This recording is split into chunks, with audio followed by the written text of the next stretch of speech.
Dexterous Organizing is hiring. We are going to put a link. If you know someone who is hardworking, in love with helping people, loves organization, who has a flexible schedule, send that link to them, have them apply. I think the best person for the job would be a college student, someone who's looking to fill the hours when they're not in class. They want to have a flexible schedule. Maybe their schedule changes every semester. We are willing to work with that. And we're looking for someone who's retired, who is just looking for something to do. They want to help people, but they also want to make a little income.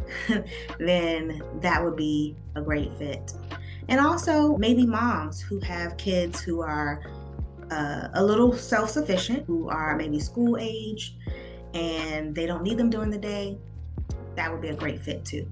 And fellas, we welcome you too. At least they can give us 3 days of availability. That would be wonderful. We do care a lot for people. It takes creativity to solve some of the problems with creative solutions for our clients. I hope everyone is doing well. If you're not, I hope things are on the mend.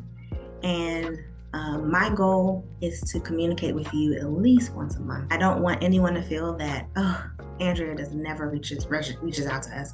I hope that you feel all of the hugs and kisses and love from afar, and stay in touch.